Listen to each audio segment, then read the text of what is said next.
Hey friends, and welcome back to the food shed. So I just got done cleaning the brooder here. I'm getting ready to move the chicks that hatched 2 days ago into this brooder, but I want to show you this a little bit more close up without animals in the way. So this is 1/2 inch by 1/2 inch hardware cloth, and then the flooring is 1/4 inch by 1/4 inch hardware cloth, right? And you can see the pine chips underneath it on the tray there, right? This tray.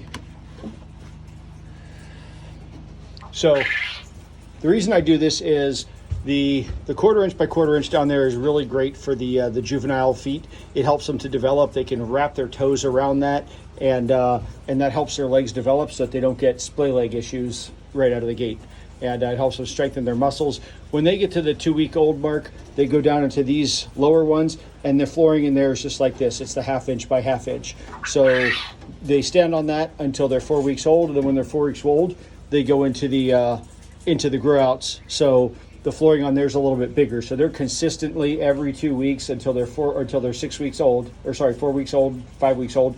They're getting bigger and bigger grading on them so that their feet can develop. Also, I'm going to try these out. These kind of reptile heat lamps, the ceramic emitters.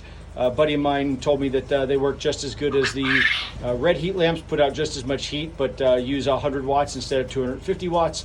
So I'm going to try that so I can stop breaking circuit breakers. Yes, I have cobwebs, so I'll clean those up here in the next weekend or two, but that way I'm not worried about my power bill or flipping the circuit breaker when I have more than 2 of these things running, because I do have a couple of brooders right now that are running. So these things are kind of cool. They're small. I'm interested to see how they work. I will definitely update you all with that, but wanted to show off this brooder. And then this whole thing, if I can do this whole thing slides in and out, and I take it outside and pressure wash it to clean it up for when it's dirty.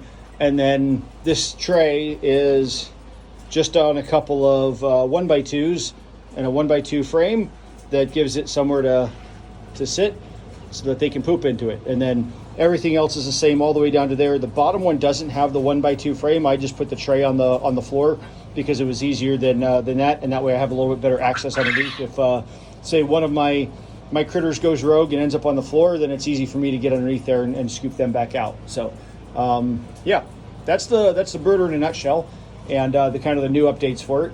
And don't mind the license plate thing there. I had cut the cage in the beginning to put one of the J feeders from Thieving Otter Farm, and it didn't work out as well as I wanted, and so I needed to patch that hole before I got the birds in there again, and that's going to get cleaned up here shortly. But in the short term, I had some temporary license plates that I zip tied on there to cover the hole so they weren't getting out. Still have some cleanup to do in here, so I'm going to get out of here and go do that. But thanks for watching, and everybody have a great day.